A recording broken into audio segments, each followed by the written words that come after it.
अस्सलामु अलैकुम वरहमतुल्लाहि वबरकातुहु। इन्नल हम्दलिल्लाहि व नअमदुहु व नस्तईनुहु व नस्तगफिरुहु व नुमिनु बिहि व नतवक्कलु अलैहि व नऊदु बिल्लाहि मिन शुरूरि अनफुसिना व मिन सय्यिआति अअमालिना मै यहदियल्लाहु फला मुदिल्ल लहु व मै युद्लिल्हु फला हादिय लहु अश्हदु अल्ला इलाहा इल्लल्लाह व अश्हदु अन्न मुहम्मदन अब्दुहु व रसूलुहु अम्मा बाद। எல்லாம் வல்ல அல்லாஹ்வின் நல்லடியார்களே, உங்களுக்கு மத்தியில் நான் பேச எடுத்துக்கொண்டுள்ள தலைப்பு மரணத்தை மறந்த மனிதன். அல்லாஹ் இந்த உலகத்தை படைச்சு அதில் ஏராளமான படைப்புகளை படிச்சிருக்கான். அதுலேயும் சிறந்த படைப்பாக மனித படைப்பை மட்டும் படிச்சிருக்கான். இந்த மனித படைப்புக்கு இல்லாமல் எல்லா படைப்புகளுக்கும் பிறப்புன்னு ஒன்று இருந்துச்சுன்னா இறப்புன்னு கண்டிப்பாக இருக்கும். இது இயற்கை முஸ்லீமாக நம்ம அனைவருக்கும் தெரிந்த ஒன்று தான். ஒவ்வொரு உயிரினத்துக்கும் மரணம் என்பது இயற்கை தான். அதை யாராலும் நம்ம தவிர்க்க முடியாது. இல்லை நான் மரணிக்கவே மாட்டேன் அப்படின்னு சொல்லி யாராலையும் தவிர்க்க முடியாது. நமக்கான நேரம் வந்துச்சுன்னு சொன்னால் கண்டிப்பாக நம்ம அதை அடைந்தே தான் தீர்வோம். அல்லாஹ் தன் திருமறையில் சொல்லும்போது குல்லு நஃப்ஸின் தாயிகத்துல் மவுத், ஒவ்வொரு உயிரும் மரணத்தை சுவைத்தே தீரும் அப்படின்னு சொல்லி அல்லாஹ் சொல்கிறான். ஒவ்வொரு உயிர்னா இந்த மனித பிறவி மட்டும் கிடையாது, இந்த உலகத்தில் வாழக்கூடிய எல்லா உயிரினத்திற்கும் மரணம் என்பது ஒன்று தான் அப்படின்னு சொல்கிறாங்க. இந்த உலகத்தில் இருக்கக்கூடிய மரம், செடி, விலங்கு இது எல்லாத்துக்குமே மரணம் என்று ஒன்று தான் அப்படின்னு சொல்கிறாங்க. ஆனால் இதை மறந்து வாழக்கூடிய மனிதர்களை நிறையா பேர் இன்னைக்கு பார்க்குறோம். நமக்கு இன்னும் வயசு இருக்குது, இந்த காலத்தில் நம்ம நல்லா என்ஜாய் பண்ணிட்டு பிறகுதான் நம்மளுக்கு மரணம் வரும் அப்படின்னு நினைக்கக்கூடிய மனிதர்களை இன்னைக்கு நிறையா பார்க்குறோம். அல்லாஹ்வின் தூதர் நபி ஸல்லல்லாஹு அலைஹி வஸல்லம் சொல்கிறாங்க, நம்மளுடைய மரணம் நம்மளுடைய செருப்பின் வாரை விட மிக அருகில் இருக்குது அப்படின்னு சொல்கிறாங்க. அப்போது நமக்கும் நம்மளுடைய செருப்பின் வாருக்கும் எவ்வளோ இடைவெளி இருக்குன்னு நினைக்கிறோம், ஆனால் அதை விட மிக அருகில் இருக்குது அப்படின்னு சொல்கிறாங்க. ஆனால் மனிதராகிய நம்ம இந்த உலக வாழ்க்கையில முழுகி இந்த உலகத்தில் இருக்கக்கூடிய அற்ப சந்தோஷத்திற்காக நம்ம மார்க்க வழியே மறந்து இந்த உலகம்தான் பெருசு, இந்த உலகத்துக்கடைய இன்பத்துக்கு மூழ்கி கிடக்கக்கூடியவங்களா இருக்காங்க. இன்னும் அல்லாஹ்வின் தூதர் சொல்கிறாங்க, இந்த உலகத்துக்கும் நமக்கும் எந்த ஒரு சம்மந்தமும் கிடையாது அப்படின்னு சொல்கிறாங்க. நம்ம இந்த உலகத்துக்கு ஒரு அந்நியனாக தான் வந்திருக்கோம் அப்படின்னு சொல்கிறாங்க. அந்நியன்னா எப்படி? இப்போ ஒரு மனிதன் நம்ம நாட்டிலேருந்து வெளிநாட்டுக்கு போகிறான் அப்படின்னா 3 மாத காலமோ 2 வருடமோ அவனுடைய விசா முடிவடைகிறது. ஆனால் அந்த மனிதன் அந்த நாட்டிலே இருப்பான், திருப்பி நம்ம நாட்டுக்கு தானே வரக்கூடியவதாக இருப்பான். அதே போல தான் நம்மளும் இந்த உலகத்தில் இருந்துட்டு அல்லாஹ்விடத்தில் நம்ம கண்டிப்பாக போவோம். அது மட்டும் இல்லாமல் மரணம் என்பது யாருக்கு வேணால் எப்போ வேணால் வரலாம், எந்த இடத்துல வேணால் வரலாம். ஆனால் நம்ம நினச்சிட்டு இருப்போம் நம்ம உடல் நலம் ஆரோக்கியமாக இருக்குது, நம்ம உடம்பு இப்போ நல்லா இருக்குது, நம்மளுக்கு இப்போ எதுவுமே செய்யலை, ஆனால் அதனால நம்மளுக்கு இப்போ மரணம் அணுகாது, நம்மளுடைய வீட்டில் நம்மளோட ரூமில் இருக்கோம், எந்த ஒரு இதுவும் நம்மளை தாக்காது அப்படின்னு சொல்லி நினச்சிட்டு இருப்போம்.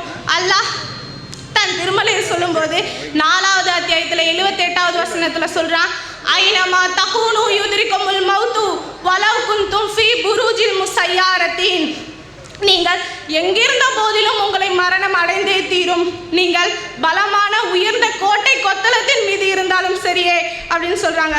நம்ம நினைக்க வேண்டிய முக்கிய விஷயமான ஒன்று, தன்னுடைய மரணத்தை பற்றி நம்ம அதற்காக என்ன செஞ்சு வச்சுருக்கோம். நம்முடைய கபரில் நம்ம விசாலமாக வந்திருக்கோம், நம்முடைய கபரு வேதனையில் இருந்தோம் நம்மளை பாதுகாக்க நம்ம என்ன அமல் செஞ்சு வச்சுருக்கோம் அப்படின்னு நம்ம ஒவ்வொரு நாளும் சிந்திக்கக்கூடியதாக இருக்கணும். நம்ம கபரில் நம்ம சொர்க்கம் பூங்கா நிறைந்தது போன்று இருக்கிறதுக்கு நம்ம என்ன செஞ்சு வச்சுருக்கோம் அப்படின்னு ஒவ்வொரு நாளும் சிந்திக்கக்கூடியவங்களா இருக்கணும்.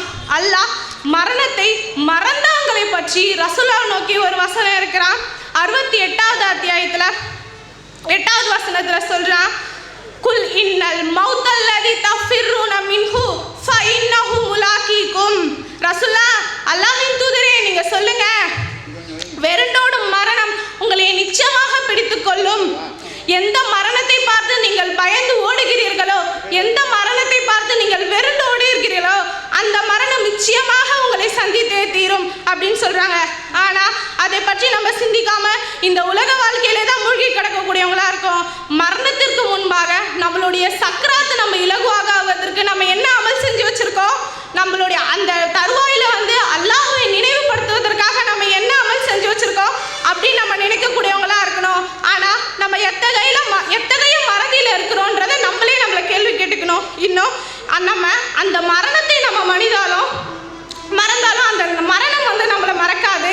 நம்ம எவ்வளவோ விஷயம் கேள்விப்படுறோம். நம்ம எழுத்த வீட்டுக்காரங்களே மைத்தாவுறாங்க, நம்ம சொந்தக்காரங்களே மைத்தாவுறாங்க, நம்ம பக்கத்து வீட்டுக்காரங்க மைத்தாகிறாங்க. அப்போ நம்ம மனநிலை என்னவா இருக்கு? அவங்க மைத்தாயிட்டாங்க அப்படிதான் இருக்கு. ஆனால் நம்மளுக்கும் அந்த நிலைமை வரும் அப்படின்னு சொல்லி யாரும் நினைக்கிறது இல்லை.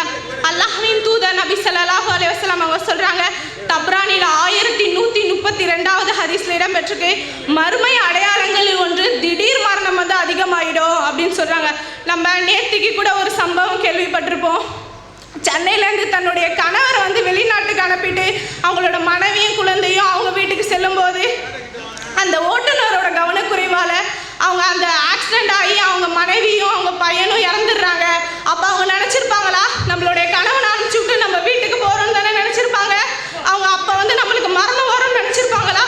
கண்டிப்பாக இல்லை. அதனால நம்ம மரணத்தை ஒவ்வொருத்தவங்களும் நம்ம சிந்திக்கக்கூடியவங்களா இருக்கணும். இன்னும் அல்லாஹ்வின் அடியார்களே, அல்லாஹும் அல்லாஹ்வுடைய தூதரும் என்னென்ன நம்மளுக்கு சிறிய அடையாளங்கள் எல்லாமே சொன்னாங்களோ மறுமையை பற்றி, அது எல்லாமே நடக்கிறத நம்ம பார்க்குறோம். நேற்று வரைக்கும் நம்ம கூட இருந்தவங்க இன்னைக்கு இருக்கிறது இல்லை. நம்ம கூட பேசியவங்க பழகியவங்க போன வருடம் நம்ம கூட இருந்தவங்க இன்றைக்கு இருக்கிறது இல்லை பார்க்குறோம். மரணித்து மறுமை வாழ்க்கைக்காக நம்ம என்ன செஞ்சு வச்சிருக்கோம்? அது அந்த பாவத்துக்காக நம்ம தௌபா செஞ்சிருக்கோமா? அந்த பாவங்களை விட்டு விலகி இருக்கோமான்னு பார்த்தோம்னா கிடையாது. இந்த உலகத்துல என்ன நம்ம சேமிச்சு வச்சுக்கலாம், நம்ம எவ்வளவு தங்க நகை சேமிச்சு வச்சுக்கலாம், நம்ம எவ்வளவு சொத்து சேர்த்து வச்சுக்கலாம் அப்படின்னு பார்க்குறவங்களா இன்னைக்கு நிறைய பேர் இருக்கிறாங்க. அல்லாஹ்வின் அடியார்களே, நம்மளுடைய உண்மையான வாழ்க்கையே மரணத்துக்கு பிறகுதான் இருக்கு. அதற்காக நம்ம அதிகமாக நன்மை செய்யக்கூடியவங்களா இருக்கணும். ஒரு மனுஷன் மரணிச்சுட்டான் அப்படின்னா அவனுடைய உடலை கபரில் வைக்கப்படுது.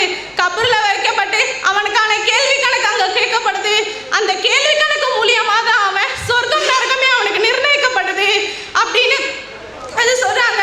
இன்னும் ஆகவே உண்மையான மார்க்கத்திற்காக நம்ம அதிகமாக வந்து துவா செய்து நம்மளுடைய இபாதத்தை வந்து அதிகரிச்சுக்கிட்டு நம்மளுடைய மரணத்தை வந்து ஒவ்வொரு நாளும் நம்ம நினைவுபடுத்தி ஈருலகிலும் வெற்றி பெற்று சொர்க்கத்தில் உயர்ந்த சொர்க்கமான ஜன்னத்துல் ஃபிர்தௌஸ் என்ற சொர்க்கத்தை அடைவோமாக என்று பிரார்த்தித்தவளாக கூறி எனது உரையை முடித்துக் கொள்கிறேன். வாஹிர் தவ்வானா அல்ஹம்துலில்லாஹி ரப்பில் ஆலமீன்.